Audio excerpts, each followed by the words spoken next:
A war rages between the witches and the remnants of humanity ruled by the church. In a distant territory controlled by one of the witches, papal scouts have discovered a wreckage of a ship that had been lost for several centuries. It carried a valuable artifact, one that could alter the course of the conflict. To recover it, the Vatican has dispatched one of its best witch hunters.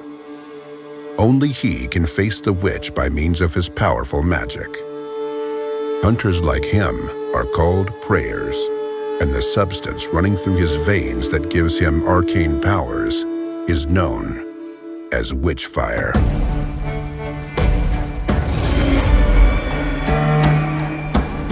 When you reach your destination, you're completely exhausted.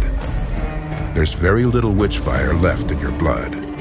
One of the first things you must do is replenish your powers. The fastest way to do it is to fight the witch's minions, ghouls and wraiths. Once they're dead, the Witchfire they were made of will be yours. However, this won't be an easy prey. The world of Witchfire is a place where everything is trying to kill you. Monsters prowl the area, treasure chests turn out to be deadly traps, and lethal contraptions stay hidden from view. If you waste bullets, ignore your stamina, and take your opponents for granted, you will die. And this can happen in a myriad more ways. Getting killed means that you lose all your loot, although it's possible to recover it, and the monsters you've eliminated come back from the dead. What's even worse, once the witch senses the powerful intruder who hasn't died so far, she will start throwing deadly curses at you, called the Calamities. These can raise the dead from their graves, or conjure a fog to unleash a hunt for your soul. She will stop at nothing to drive you out of her realm. And if this doesn't work and you still brazenly cling to life, amassing more power and a greater arsenal, then the witch will dispatch new types of minions and set traps the likes of which you have not seen. The world will change, adapting to your progress. This means more Witchfire to collect, but also more challenges to conquer. You find refuge in an old hermitage, enveloped in a fog that hides you from the witch's sight. From here, you will venture into her domain, trying to find the villain's lair. An enchanted mirror allows you to receive amazing inventions from the Vatican's gunsmiths. Here, you can also transform the Witchfire collected along the way into skills that become more and more powerful.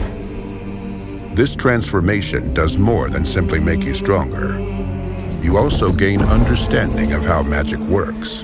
Without this knowledge, many places remain inaccessible, and many magical objects are nothing more than a piece of paper with strange scribblings or a simple shard of iron.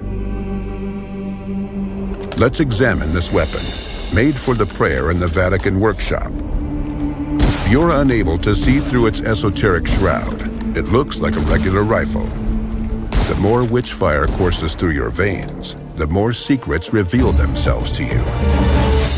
For instance, it turns out that the aforementioned rifle can hit several enemies with a single shot. This is how things are in this world, where common folk see nothing but a regular weapon, a seal with strange symbols, or a beautiful ring. A prayer recognizes brutally effective tools of death, spells based on one of the 4 elements, or magical signets that allow him to use telekinesis or teleportation. The prayer's task is simple: kill the witch and recover the artifact she stole. However, simple doesn't mean easy. Luckily for you, the prayer has more tools at his disposal than superhuman powers or a magical arsenal. Some of these implements are called the Arcana. Crystals that are created from Witchfire in the most magic-infused spots allow the prayer to alter reality, if ever so slightly. Will you enhance your spells with new abilities, weaken all of the witch's minions, or perhaps you will prefer to improve your shooting skills for a short while? Still, the most powerful force the prayer can wield is not a weapon, a spell, a magical object, or even the arcana. It's the freedom.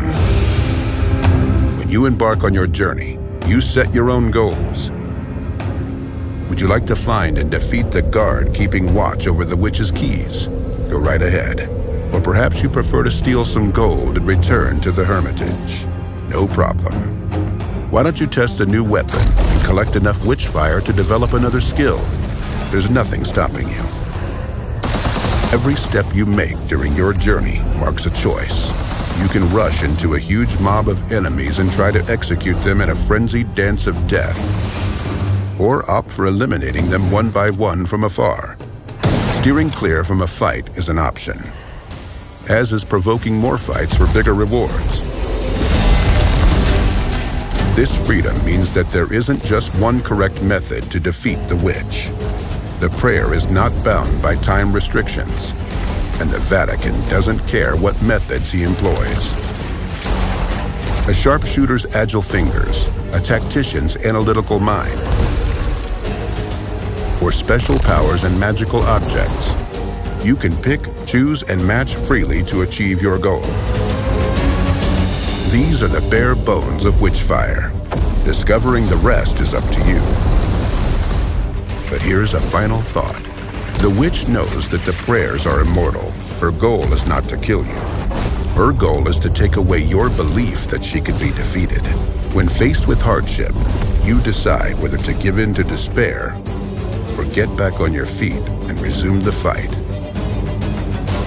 Godspeed, prayer.